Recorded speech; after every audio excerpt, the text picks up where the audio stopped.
అధ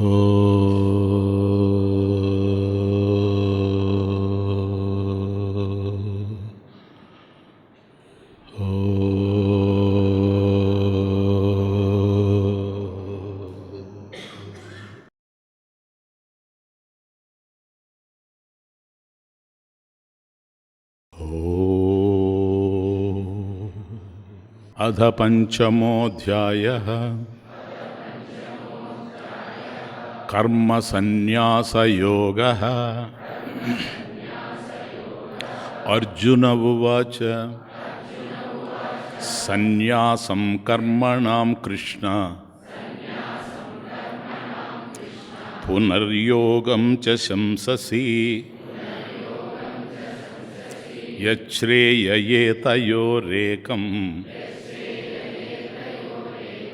తన్మే బ్రూహి సునిశ్చితం.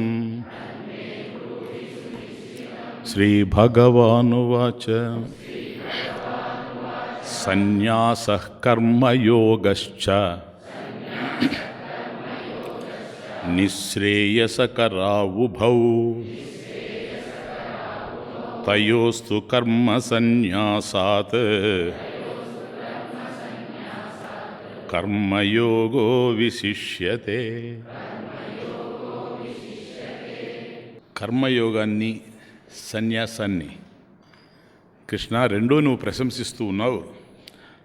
యస్ శ్రేయ ఏతయోరేకం, ఆ రెండిట్లో కూడాను ఏది నాకు శ్రేయస్సో దాన్ని బోధించమని అర్జునుడు అడిగినప్పుడు ఇదో అదో చెప్పాలి. కృష్ణుడు అన్నది ఏంటంటే సన్యాస కర్మయోగశ్చ నిశ్రేయసకర ఉభౌ తయోస్తు కర్మ సన్యాసాత్ కర్మయోగో విశిష్యతే. అర్జున, సన్యాస కర్మయోగ చ నిశ్రేయసకర ఉభౌ. ఉభౌ ఈ రెండు కూడాను, సన్యాసము కర్మయోగము ఈ రెండు కూడాను నిశ్రేయసకరౌ. నిశ్రేయసకరా ఉభౌ నిశ్రేయసకరౌ. కాబట్టి నిశ్రేయసం అంటే మోక్షం. ఈ రెండు కూడాను మోక్షాన్ని మనకు అందిస్తాయి. నిశ్రేయస కరౌ ఉభౌ ఆ రెండు కూడాను. తయోహో ఉభయోహో తు కర్మ సన్యాసాత్ కర్మయోగో విశిష్యతే. కానీ వీటిల్లో కర్మ సన్యాసం కంటే కూడాను కర్మయోగం శ్రేష్టం. కాబట్టి ఈ రెండిట్లో ఏదో ఒకటి యస్ శ్రేయ, అది ఏది శ్రేయస్సో అంటే ఏది మోక్షాన్ని ప్రసాదిస్తుందో దాన్ని తెలియజేయమని అర్జునుడు అడిగినప్పుడు ఈ రెండు కూడాను మోక్షానికే దారితీస్తాయి. నిశ్రేయసకరౌ ఉభౌ నిశ్రేయసకరౌ. కానీ తయోస్తు కర్మ సన్యాసాత్ కర్మయోగో విశిష్యతే. వీటిల్లో కర్మ సన్యాసం కంటే కూడాను కర్మయోగమే చాలా ప్రశస్తమైందని నా ఉద్దేశం అని స్వామి ప్రారంభం చేశాడు. కాబట్టి ఎవరికైతే పూర్ణ జ్ఞానం ఉంటుందో, క్లియర్గా ఒక్క నిమిషం ప్రొసీడ్ అవుతున్నా దాంట్లోకి, ఎవరికైతే పూర్ణ జ్ఞానం ఉంటుందో అతన్ని ఏమంటాము? విద్వత్ సన్యాసి. ఎగ్జాక్ట్లీ, విద్వత్ సన్యాసి. ఆ విద్వత్ సన్యాసిని వదిలేస్తే ఇంకెంతమంది ఉన్నారు? ఇద్దరే ఉండారు. ఎవరు? వివిధిషా సన్యాసి, కర్మయోగి, వీళ్ళిద్దరు ఉండారు. కాబట్టి వీళ్ళిద్దరిలో ఏది శ్రేష్టమని విద్వత్ సన్యాసి ప్రశ్నే లేదు కనుక అతను తరించిపోయాడు, మహాజ్ఞాని. అటువంటి జ్ఞాని ఈ రెండిట్లో ఏది శ్రేష్టం అంటే ఆచరించడానికి కదా. కానీ జ్ఞాని ఆచరించేవాడు కాదు, అకర్త. జ్ఞాని అకర్త. కానీ కర్మయోగి సన్యాసి వీళ్ళిద్దరు కూడాను కర్తలు. కాబట్టి ఎప్పుడైతే జ్ఞానం లేకుండా పోతుందో, జ్ఞాని కాని వానికి, ఎవడైతే జ్ఞాని కాడో అటువంటి వాడికి ఈ జ్ఞానం కోసం రెండు మార్గాలు ఉన్నాయి. ఒకటి కర్మయోగము, రెండవది వివిధిషా సన్యాసం. ఏంటది? విద్వత్ సన్యాసం కాదు. విద్వత్ సన్యాసం అకర్త అయిపోయాడు. వీళ్ళిద్దరే కాబట్టి అటు కర్మయోగి ఇటు వివిధిషా సన్యాసి వీళ్ళిద్దరు కూడాను కర్తలే. ముఖ్యంగా తెలుసుకోవాల్సింది కర్తలే. ఎందుకని? ముముక్షువులే. విద్వత్ సన్యాసి, వివిధిషా సన్యాసి మోక్షం కోసం ప్రయత్నం చేస్తూ ఉన్నాడు. అట్లాగే కర్మయోగి కూడా మోక్షం కోసం ప్రయత్నం చేస్తూ ఉన్నాడు. కాబట్టి వీళ్ళిద్దరు కూడాను ముముక్షువులే కనుక వీళ్ళిద్దరు కూడాను కర్తలే. కాబట్టి కర్మయోగానికి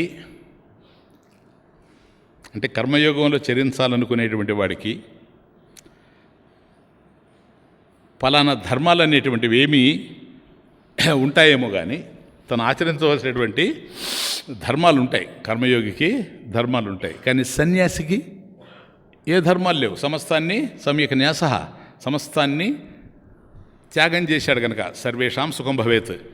కాబట్టి తనకంటూ ఏ విధమైనటువంటి కూడా ధర్మాలు లేవు, బాధ్యతలు లేవు. అది ముఖ్యంగా తెలుసుకోవాల్సిందే.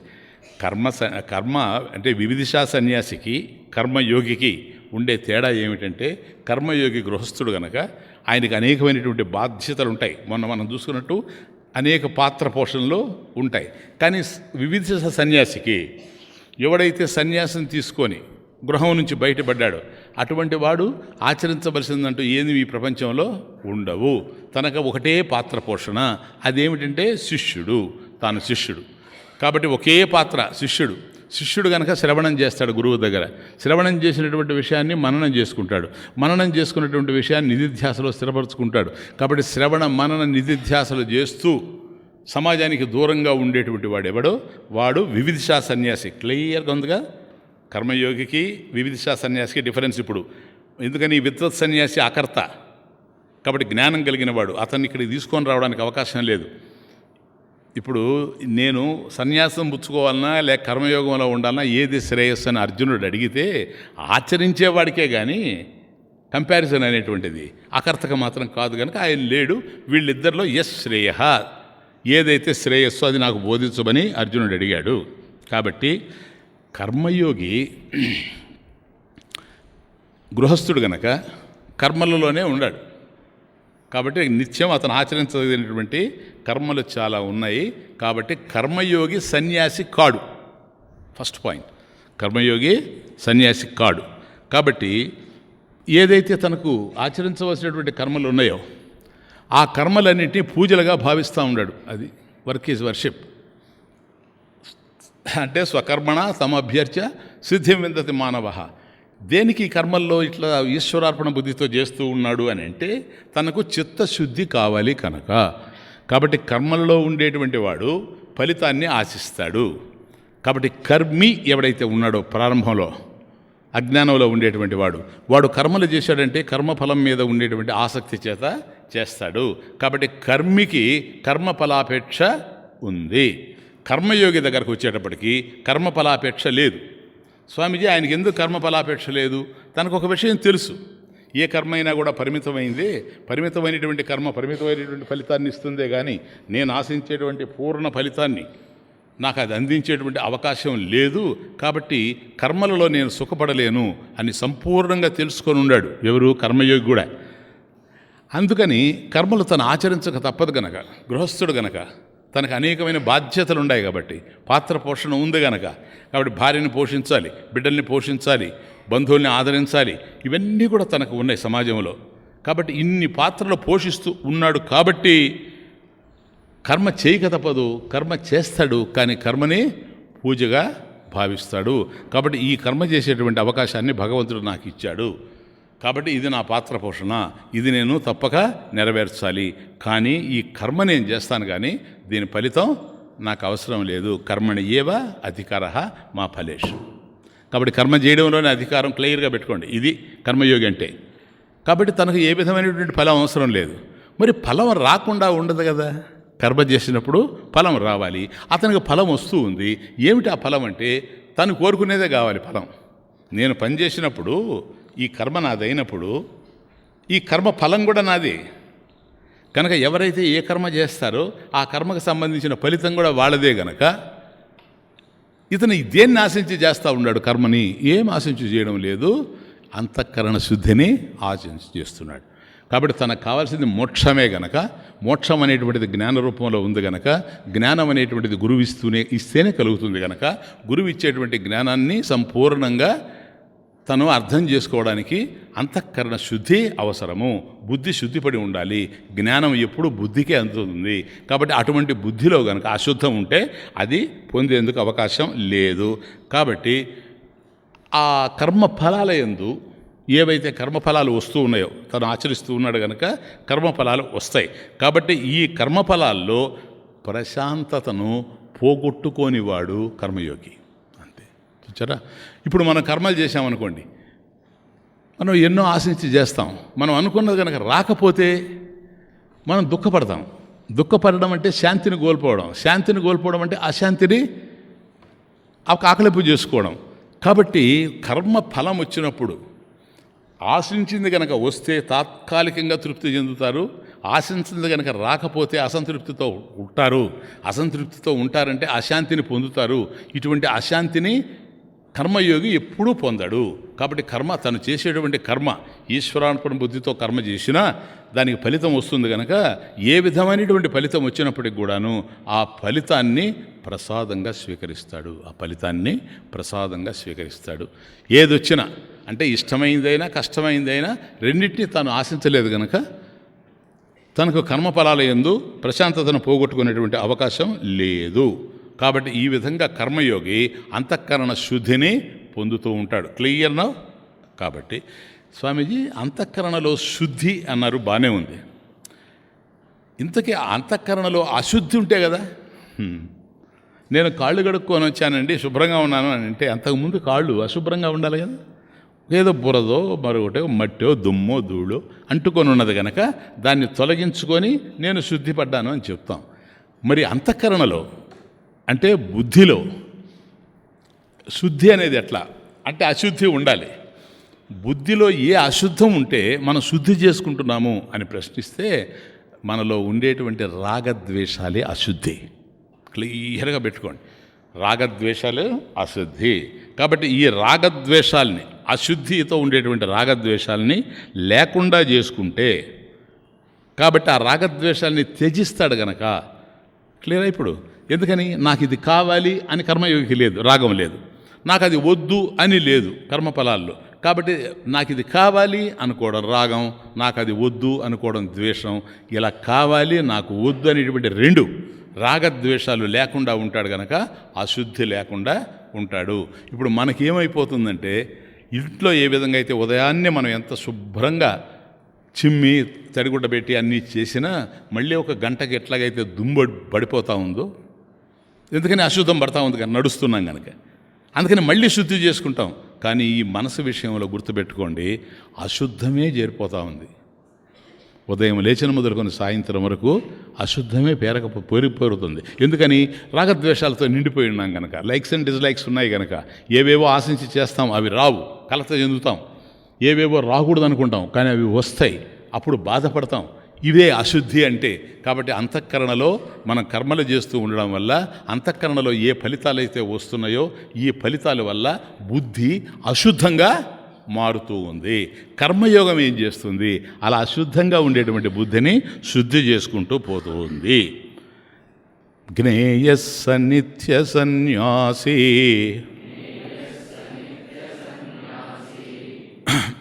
యో న ద్వేష్టి న కంక్షతి నిర్ద్వంద్వో హి మహాబాహో సుఖం బంధాత్ ప్రముచ్యతే.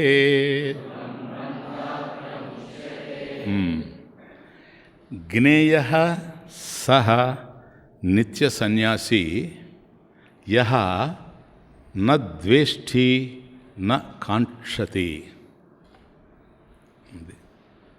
ఇప్పుడు చెప్తున్నాడు మళ్ళీ ఒక ప్రత్యేకమైన వ్యక్తిని మనకు పరిచయం చేస్తున్నాడు. ఎవరంటే నిత్య సన్యాసి.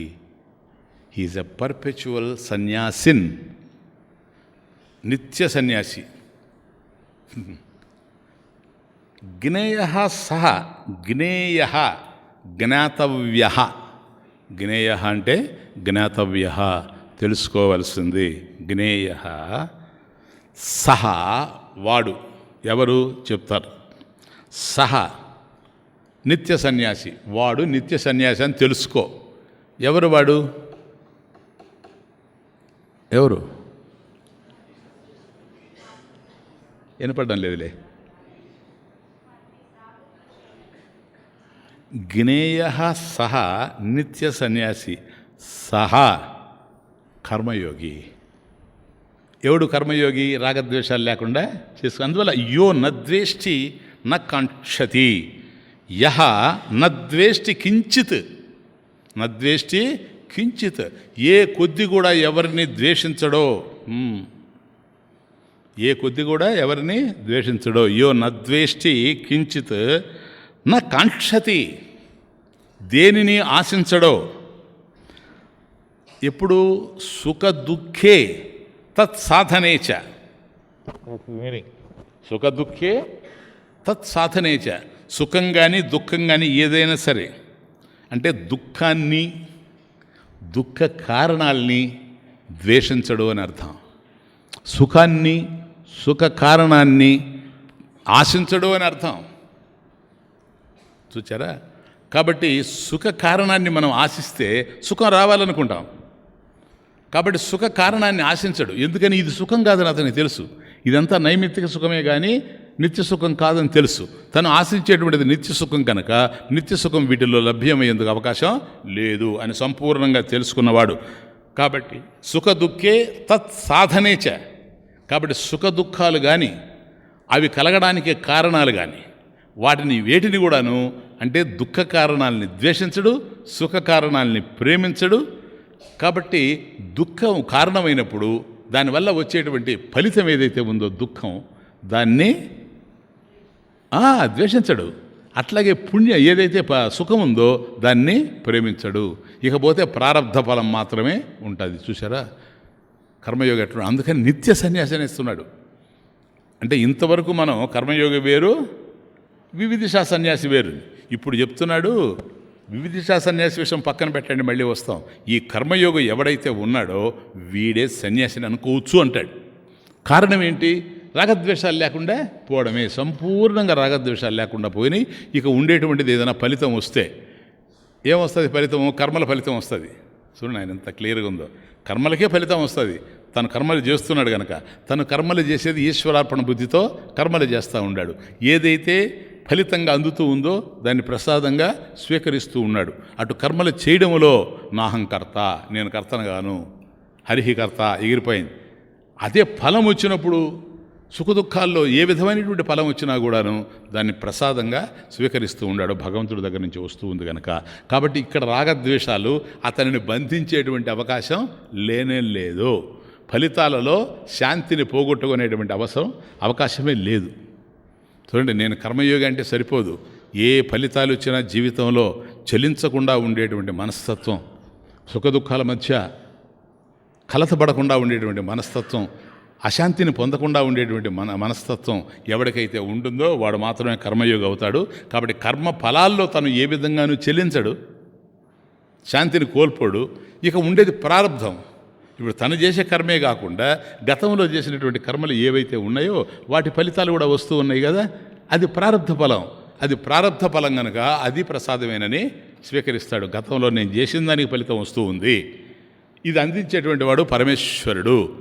కాబట్టి సర్వకర్మలకి కర్మఫల ప్రదాత భగవంతుడు గనక ఆ కర్మఫలాలు నాకు అందుతూ ఉన్నాయని ప్రారబ్ధ విషయంలో తటస్థంగా ఉంటాడు. క్లియర్గా పెట్టుకోండి. ఇప్పుడు ఇది కర్మయోగి అంటే. కాబట్టి ఇతన్ని కర్మలు బాధించలేవు. బాధిస్తాయా? చూడండి, తెలియకుండా విడిపడి ఉన్నాడు. అది తమాషా. ఎందుకని? రాగద్వేషాలతో కూడినటువంటి కర్మలే బంధిస్తాయి.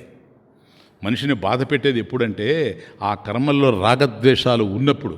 ఇది కావాలి, అది వద్దు అని ఎవరికైతే ఉంటుందో అటువంటి వాళ్ళనే బాధిస్తాయి. కానీ కర్మలు లేకపోతే కర్మలు బాధించే అవకాశం లేదు. కాబట్టి కర్మలు చూసి మనం భయపడాల్సిన అవసరం లేదు. క్లియర్? కర్మయోగి దేన్ని చూసి భయపడాలి? రాగద్వేషాలను చూసి భయపడాలి. అవి లేకుండా జాగ్రత్త పడుతూ ఉండాలి. పామును చూస్తే ఎవరికి భయం లేదు ఈ ప్రపంచంలో. పాము కూరలను చూస్తే భయం. ఎందుకని? విషం అనేటువంటిది కూరలలో ఉందే కానీ 2 కూరల్లో విషం ఉంది. కాబట్టి పాము కనుక 2 కూరలు ఉంటే దాన్ని చూస్తే భయపడి పరిగెత్తాం. ఎందుకని? విషం ఉంది కనుక. అదే కూరలు తీసేస్తే ఎవరమైనా వీళ్ళకి పామును పట్టుకుంటాం. ఎందుకని? అది ఇంకేం చేయలేదు. కారణం, పాము కరిచినా మనకేం ప్రాబ్లం లేదు. దాంట్లో కూరలు ఎగిరిపోయినాయి కనుక. కూరలు ఎప్పుడైతే లేకుండా పోయినాయో విషం కూరల్లో ఉంది, 2 కూరల్లో ఉంది. ఒక కూర రాగము, ఒక కూర ద్వేషము, అంతకన్నా ఇంకేం లేదు. కాబట్టి ఈ రాగద్వేషాల్లోనే సమస్తం ఉంది. బంధించేటువంటి రాగద్వేషాలే కానీ కర్మలు కావు. కాబట్టి నువ్వు కర్మలు చేసినా వాటి వల్ల బంధింపబడేటువంటి అవకాశం లేనే లేదు.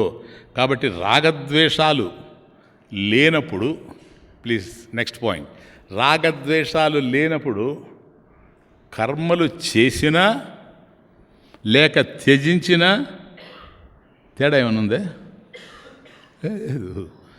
ఇప్పుడు రాగద్వేషాలు కదా నేను బాధించేది. ఎప్పుడైతే రాగద్వేషాలు తటస్థం అయిపోయినాయో, న్యూట్రలైజ్ అయినాయో, ఇది నాకు కావాలి, ఇది నాకు వద్దు అనేటువంటిది లేకుండా పోయిందో, ఒకదాని మీద రాగమో ఒకదాని మీద ద్వేషమో లేకుండా పోయిందో, అలా రాగద్వేషాలు ఎగిరిపోయినప్పుడు, అంటే కూరలు తీసేసిన పాము ఎట్లాగైతే మనల్ని కాటు వేయలేదో, రాగద్వేషాలు తీసేసిన తర్వాత ఈ కర్మలు కూడాను మనల్ని బాధించే అవకాశం లేదు. కాబట్టి రాగద్వేషాలు తీసేసావు కనుక ఇప్పుడు నువ్వు కర్మయోగ్యంగా ఉన్నావు ఒకటే.